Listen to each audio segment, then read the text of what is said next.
Packers Nation, welcome back to episode 8, which will be known as the NFL's most winningest team episode. While I may have butchered that winning term, we will go ahead and work right through it.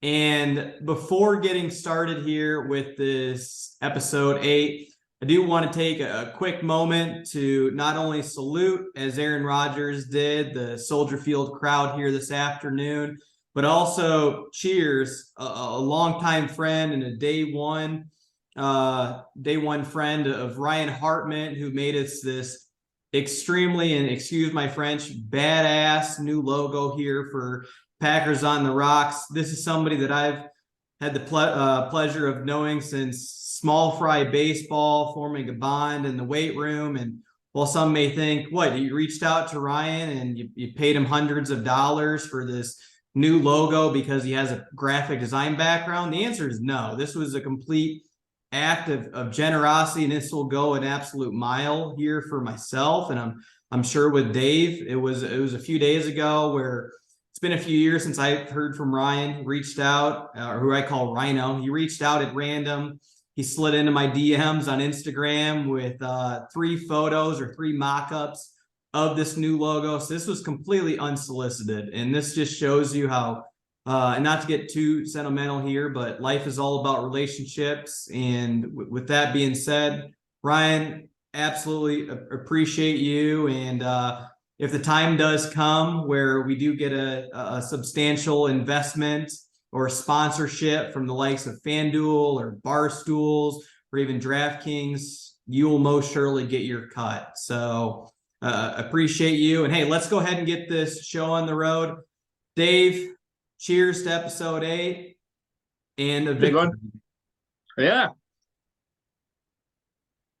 We don't have to stop drinking now, do we? Now that, we're on the rise and on the verge of stardom.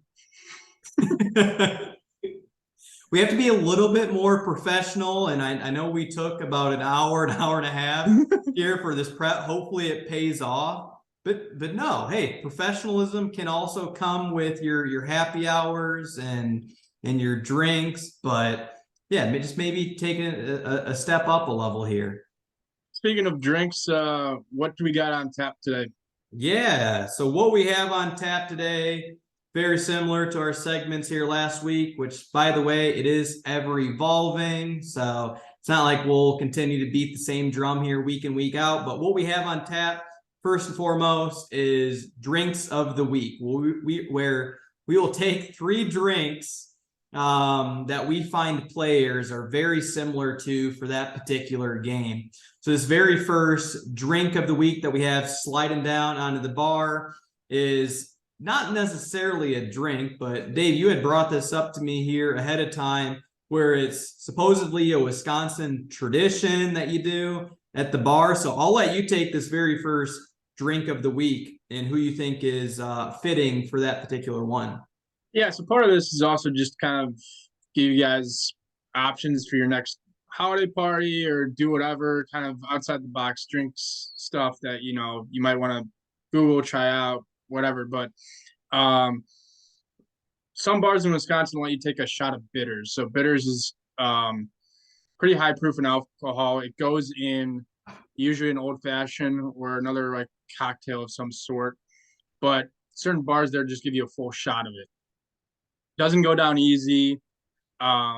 So much like our run defense, that has been plaguing us. It's been a tough pill to swallow of late. I mean, you had Jalen Hurts running all over us last week, and then Justin Fields decided to be his copycat twin and do pretty much the same on us this week. I think the only main difference, which they look very similar and they have very similar sort of skill sets. I think the only advantage that Jalen Hurts has, he has 2 bona fide number 1 wide receivers. And if Justin Fields had the same exact thing, I mean, you'd have a tough time telling the 2 apart. Yeah, that 50-plus yard rumble, I thought, oh no, here we go again. Joe Barry and the rest of our defense did not learn its lesson from the week prior, and Jalen Hurts going off for a record-breaking Mike Vick type performance against us. The thing was, they actually dialed up some run blitzes, but then the first guy there just got absolutely shimmy and shaked out of his shoes, and then away we go. It happened a few times, and then, I mean, Montgomery was kind of pushing the pile forward at times, and it's just been like one tackler can't bring down the ball carrier ever, or they're just making a miss, and then there's not a tackler within 8 yards of the other guy. So it's just been one of those deals where we're just kind of, it's been tough medicine. And we talked about this here in the prep call.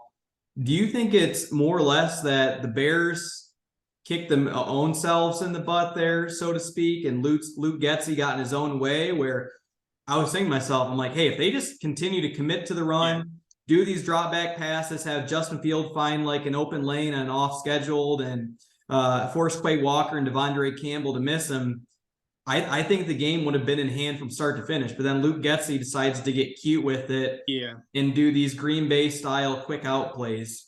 Were you also thinking the same thing there? There was a point in the game where actually the Bears were on pace to run more yards than the Eagles did the week before, and then they decided to just start airing it out. And speaking about your copying and Luke Getsy, there was Justin Fields saying green 19. I don't know if anyone caught that. No, you caught that? I don't know if anyone caught that on the TV broadcast, but I swear Justin Fields is saying green 19. And before you know it, he'll be like Aaron Rodgers, to where, hey, we know we have something great in the ground game with a 33 or a 32 in Montgomery, but hey, I gotta put this one on my back here and take us to victory with shot plays down the field. For Luke Getsy, it looked like he did the same thing. Hey, we have a winning formula and a path to victory, but no, I'm going to do these very interesting sort of wide receiver routes that didn't work. If they just probably spread out wide and then did the read option where handed to Montgomery or let Justin Fields run, they would have probably just run out the clock and run all over us, and it would have been no way of climbing out of that hole. For that, I am thankful. So cheers to you, Luke Getsy. I'll take my shot of bitters with this run defense. I think that we got to give you some credit where credit's due for this victory. Anything else about the run defense before seeing what the bartender is sliding down? No, I'm ready for drink number 2.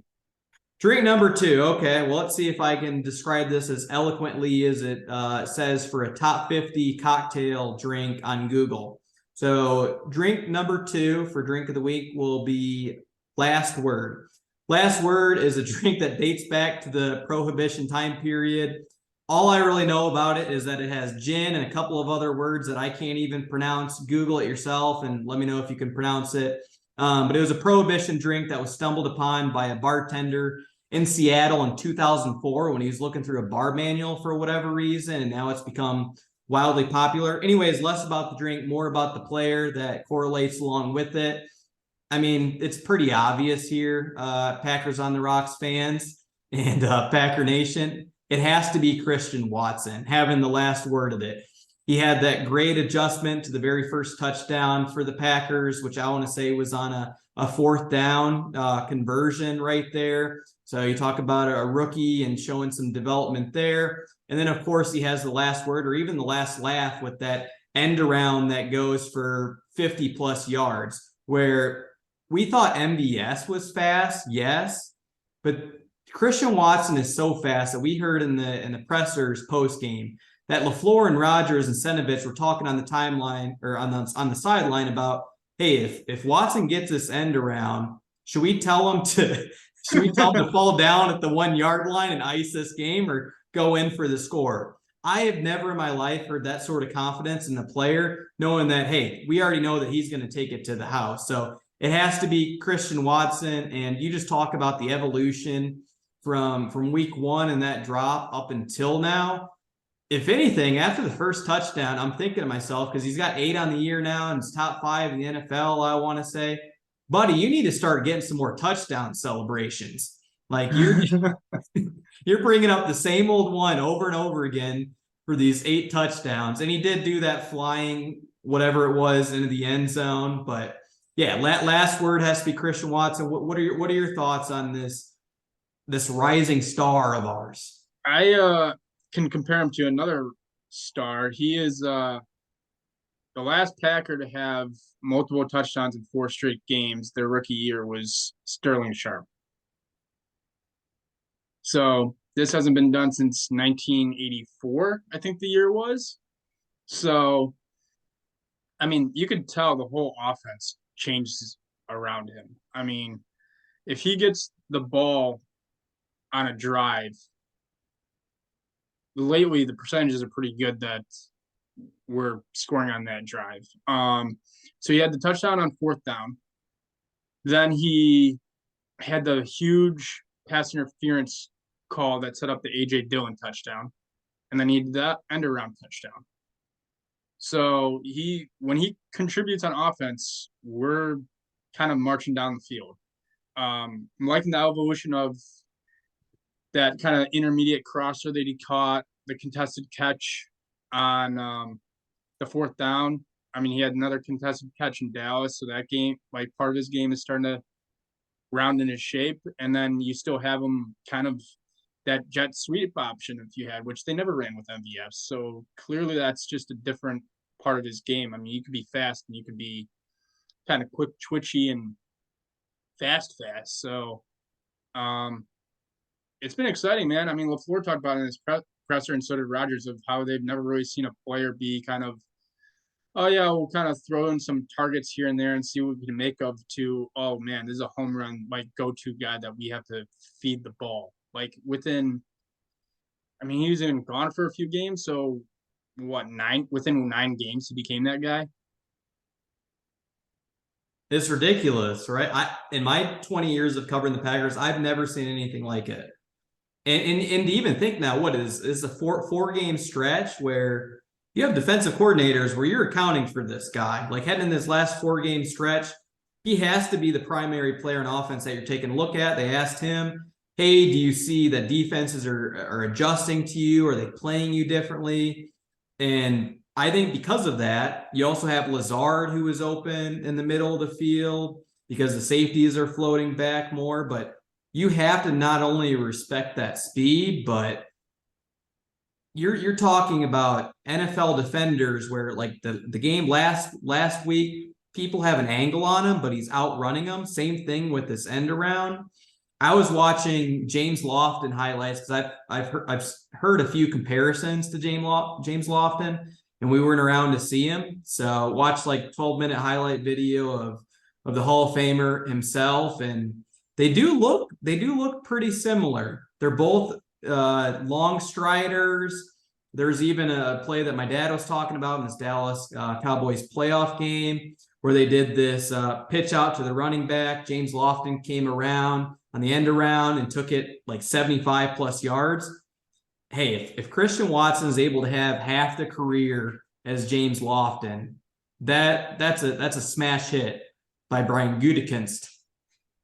It'll be interesting once Dobbs comes back, because I think it'll be like, just matchup wise, you start to have to, like, the opposing cornerback, like number 1, has to start taking Watson, you would think.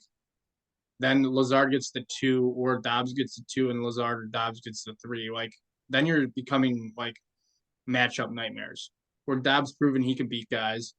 I think Lazard fits better against a 2 or 3 corner than he does against a 1. So then you're really cooking with gas there. I'd rather have Cobb in there, where Dobbs, I thought he might have been a go this week. There was 2 balls here in this game where Rodgers went to Cobb.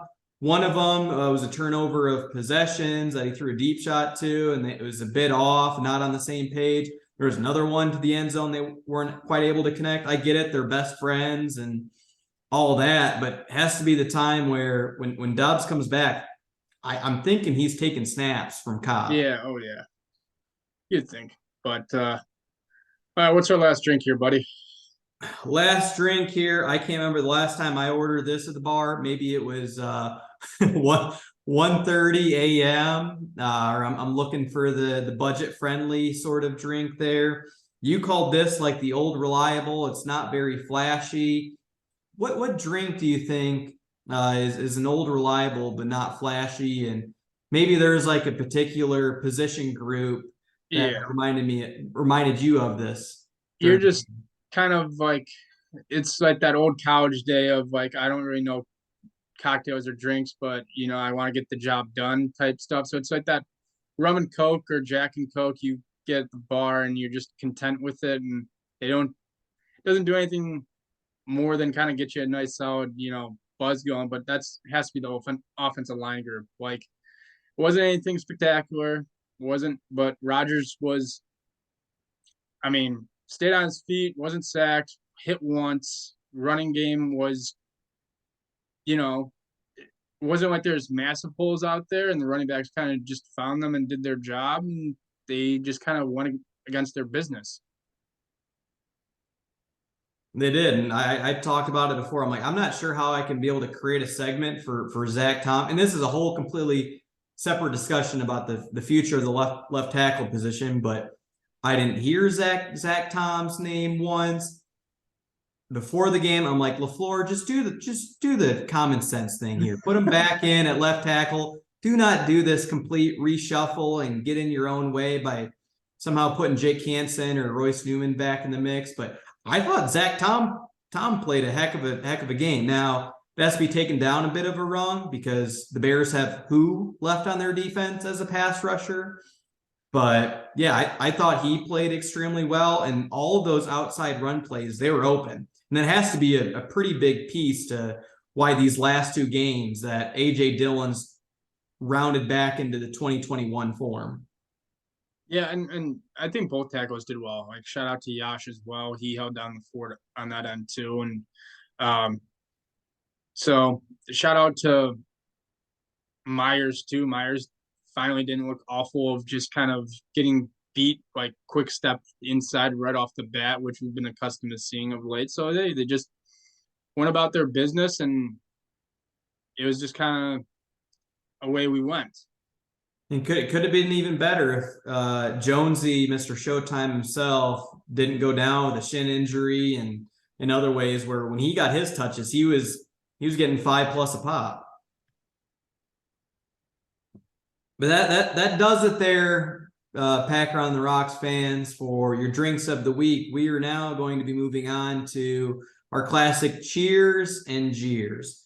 Dave, we will start with you for your very first cheer here.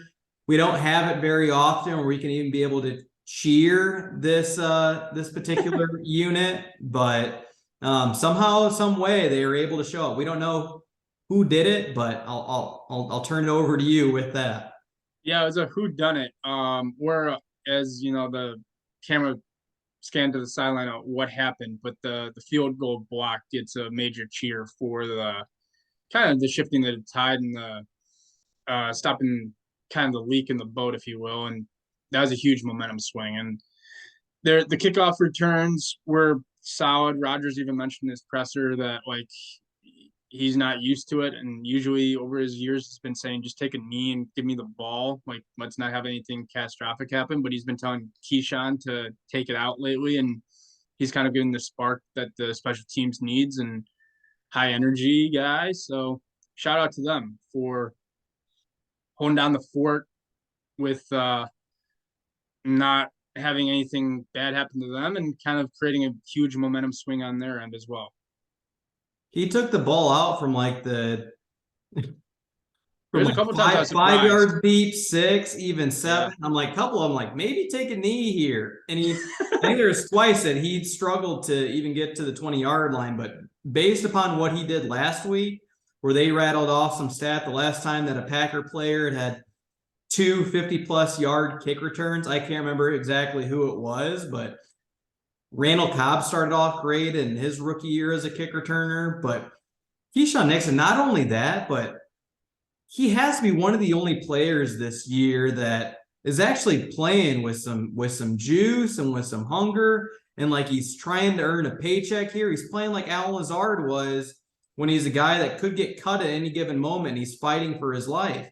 You see other people that are checked out, cough, cough, Jair, or whatever the hell he's doing on his jaw island. But Keyshawn Nixon, he's one of the main bright spots of this season, I'd like to think. All right, my first cheers will go to Sammy Watkins. Sammy, I wanted you cut 4 or 5 weeks ago. You're lucky that Ron Wolf doesn't still rule the realm here in Green Bay, because you would have been given the axe weeks ago. LaFleur definitely likes to keep the culture intact and play on the nice side without hurting feelings. So you still have a job, and you're in for 4 or 5 plays of games, where if you take a lot of wide receivers in the league and put them in that sort of role, I think a lot of them may go half-ass at it. They won't give it their all, and they're like, this team's not showing confidence in me. Well, hey, I'm going to give what's given. He did the complete opposite of that. He had 2 key blocks here in this game. The very first one set up an AJ Dillon touchdown run that he finished off, where he got hit at the 4-yard line. I'm glad that he was able to carry the defender to the end zone. So tip of the cap, cheers to you on that first block. And then the second one, even without it, I don't think you're catching Christian Watson on that end around, but still though, that crackback block, which we had to do many times in my high school playing days, and it was always a fun one because the defender doesn't see it coming. You laid a perfectly well one to get in his way and to disrupt him enough to where Christian Watson could show off that 22 plus mile per hour speed. But yeah, that's my very first cheer with old Sammy boy, where when Dobbs comes back, he may now only have 1 or 2 snaps, but got to give credit where it's due for making the most out of your very limited role. And Dave, anything you want to add on top of that? He made the block and lifted his arms right away. As soon as he made the block, he knew that Watson was gone. But yeah, I mean, for a guy that came in and there's talk of, hey, Rodgers got his veteran and he's going to do all that, to kind of where he's plummeted to now. I mean, you're right. He made the most of it, and he's not sulking. He's not like, you don't hear any like media reports of or him lashing out in the media saying, oh, well, I need to be on the field. Like, look at us. He's just gone about his business quietly. So kudos to him. It is. There's definitely something to be said for a great blocking wide receiver. And now for our very first jeer. There's many of ways and directions that we could have went with this. Dave, I know this person could have fell in both the cheers and jeers camp, but they had a few miscues or mistakes where they I think they deserve to be more in the jeer side. So who is your very first jeer for the Bears game? Yeah, this comes with a little bit of controversy, but it's Jair. I mean, Jai Island is not an island anymore. It's kind of like a cruise ship dock where it's just like, here, come on in. For 4 hours to this third world country, and don't get lost and make it back on the cruise ship here before we take off in the next couple of hours. You need to be back in 6 hours. Don't buy too many souvenirs from the locals. All right. But I mean, he's had I mean, he had the 2 today where it's huge catches. Like, he tries to sit on a route and then he gets beat deep, and it set up both the Bears scores. He did the same. I think he got beat last week. He got beat at the end of the Titans game for a huge chunk to end the game on that one. I mean, obviously he makes great plays at the interception and coming up on the screen pass, where I thought he was actually going to pick that and just take it to the house, but he made a great tackle. But I mean, kind of to his sword celebration, he's kind of living and dying by the sword right now. I mean, he's sitting on routes and he's either reading it right or he's just completely getting fooled on it. And I mean, even in his pressers, I mean, he's a lot of bark and not much bite lately. I mean, he called basically St. Brown a scrub, who was actually his teammate for a long time, in his presser. I mean, dude, St. Brown caught a 50-yard pass on you. You're calling him a scrub? Like, what's this making you right now? You're the highest paid cornerback in the league, and you're not playing like it. And that's from his draft class too, if I'm not mistaken. They're part of the same draft class where you're supposed to be boys. Clinton Dix. I follow him on Instagram, and we know how his career turned out in the green and gold. There's a lot of players that end up showing up in his comment sections that are from that same 14 draft class as him that have each other backs. And he come out and says something like this, and he was chirping with Stephon Diggs, but you don't actually follow him the whole game. Now, whether that's on him or not, that's a different story. But Ja, ever since you got paid, your prima donna-ness has been full-fledged here this year. Sometimes it's great, other times it's not. For wanting to be the top of your position, you're not showing it. And whether that's completely on you or it's on Joe Barry, because I want to say the best job that I've seen is playing press man-to-man, Al Harris style, up in your face, bump and run, going back to his rookie year and then that 2020 year where he was all pro. That's Ja at his best. Now he's playing 10, even sometimes 14 yards off the ball, and he's sitting on routes and getting burnt deep more than a handful of times. You're better than this, Jair. We know you are. All right, so hey, that caps it for the segment of cheers and jeers. Very next segment. Well, who's your jeer? Who's your jeer? You're right. I have to have one jeer at least, right? Yeah. If anything, I was just going to compile onto Jair and double down on it. No, way to keep me on track there, Dave. The professionalism was showing a bit of a kink in its armor right there. So my jeer is going to be the pass rush, or lack thereof. I thought it was very non-existent today, where Justin Hollins picked up from the Rams last week, a veteran. He got the only sack on Jalen Hurts last week. And I'm like, all right, he's gonna build upon that performance. He's got a whole week of practice underneath his belt. He was nowhere to be found. I'm tired of seeing Jonathan Garvin out there. I don't think he belongs on any of the 32 National Football League teams.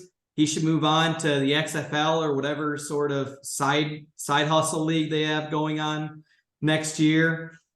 Preston Smith, I don't know where you were at in your pass rush. Now, don't get me wrong. It's hard to be able to, what was it? Preston Smith said trying to sack Russell Wilson a couple playoff games ago was like catching a chicken. I know Justin Fields can be in that similar manner, but like we did not get to him, whether it was him or Enigbare, who's taken a bit of a step back. So my jeer is most certainly going to this so-called pass rush of ours that has been very lacking since Bane Gary went out. Yeah, that's a huge loss. And unfortunately for Gary, it's probably going to be a couple weeks into the season next year that he comes back too. But I thought one of the keys to this game was going to be if Kenny Clark can kind of get pressure up the middle and just have Preston and Hollins contain the outside, because that's kind of what the recipe is for mobile quarterbacks is you get pressure up the middle and you don't let them escape on the outside. But you're right, nowhere to be found. Kenny, we'll maybe give there was a sighting of Kenny Clark though the first time since maybe week 4. He flashed twice in that first quarter with some really nice run stops. And they asked Joe Barry earlier this week, they're like, hey, you were part of the Rams team with Aaron Donald, and we understand how much he gets double or triple team, and you're still able to somehow find ways for him to make an impact and make his plays. What's going on with Kenny Clark here? And to which he really didn't have an answer for it. But hey, he's getting paid like an Aaron Donald, and maybe he's injured or whatnot. Kenny Clark has not been the Kenny Clark that we've known to love within this last 6-game stretch. And all right, now officially moving on to the next segment here of last call, which we'll keep this brief with having eight minutes left here on the shot clock. With last call, as with the episode name, the Packers have now become the NFL's most winningest team in history.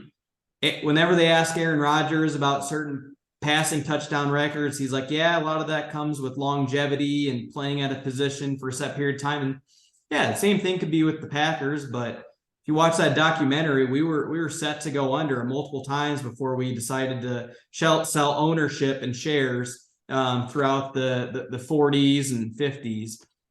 This last segment, we as Packer fans and minority owners can say that we have the most winningest ball club in all of professional football. What are your thoughts on that there, Dave?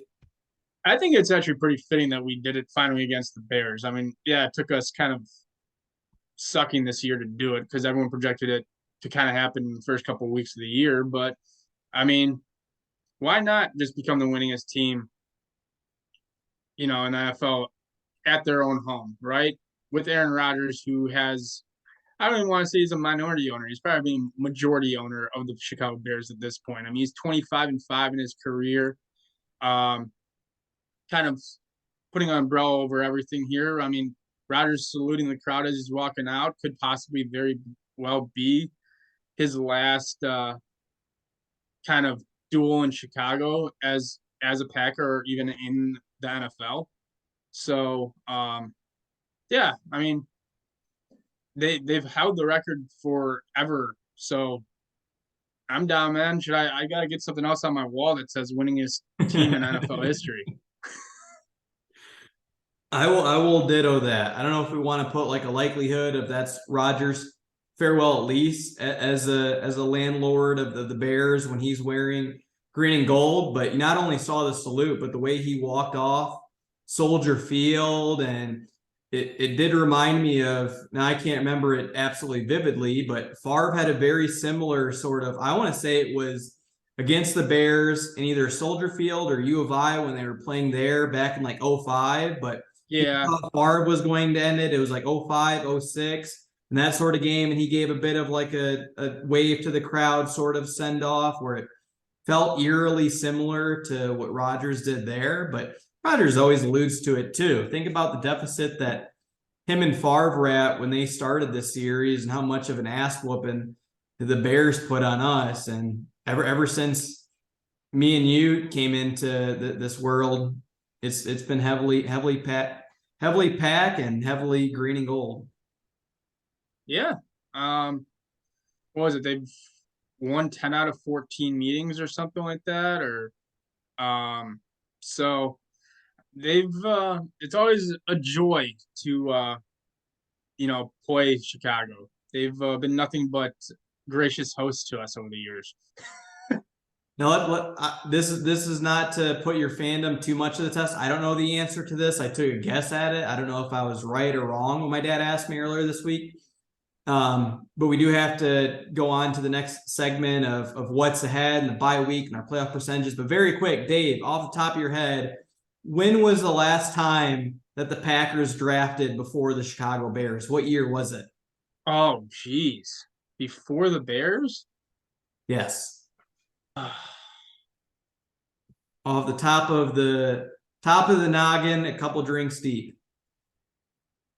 Trying to think here. I'm gonna go 03. You won't put it at the Bears Super Bowl year of 06? Oh, 06. My bad. Shit. Or even 18, but they very well could have traded off that pick too. I asked that question, but the answer is unknown, and that could be left up for after this episode and to other Packer on the Rocks fans to answer. I thought they traded a pick in 06. In 03, I thought was a down year for us. And I thought the Bears were starting to ascend. But yeah, I could be way off. It could very well be. But all right. So what do we got? What do we got ahead? We got a bye week. So maybe next week we'll do kind of an overall general recap of kind of the year and where we're going ahead. But we're gonna rest up. Rodgers is gonna get some healthy ribs. He's gonna get a thumb transplant, and we're gonna run the table old school, and our percentages are gonna go up from what they were 2% to 11% now to sneaking in. We do play the Rams where they have thrown in the towel. They've already said, Stafford, hang it up, let your off season begin early because we're putting you on the season ending IR. Even though tell you what, they gave the Seahawks, which playoff percentages wise, we need to be rooting against the Seahawks right now. They gave the Seahawks a run for their money here today. But yeah, that is what's next here in this 2022 run the table edition is the Los Angeles Rams for this next game and the bye. And I would think with the appendectomy that Bach had, the giraffe, he should be good to go then by the following week as well, right? I don't know. I've never had an organ taken out of me, so or isn't it? Is it like so? I don't know how plus, who knows how he responds with surgery? Like he's gonna be like they're pulling 100 cc's out of my abs now, so I don't know. He also has more fluid that has to get pulled out of his knee, put into a different organ. So you're right. Hey, his season, which that could be another like a self-reflection up until now. That the David Bakhtiari deserves an episode in its entirety by itself, 100%. As far as what lies ahead, anything else that you want to make a note of here before we head into the bye? Before the bye, nah, man. I just like I'm not one of those fans to just be like, I'm sure there's a small percentage where it's like, hey, let's get a loss here and our draft stock will climb up. I'm not one of those, so I'm excited for some good football ahead, and hopefully, kind of build off of this win and see if Watson can keep putting together. Because I tell you what, if he keeps playing the way he's playing, he might be rookie of the year. And think about he didn't come on until what week 8, week 9? Yeah, week 9. It's ridiculous just to comprehend that. And the more weeks that we stay playoff eligible, which we'll put a bow on this and cheers to the episode 8 finale here. But the more weeks that go on, the less that we see J Love and the future and everything that unfolds there. But hey, that's the cliffhanger to keep these people coming back for the bye week episode. All right, man. Till next week. Always a joy. Absolutely. Cheers, Dave. Cheers, bud.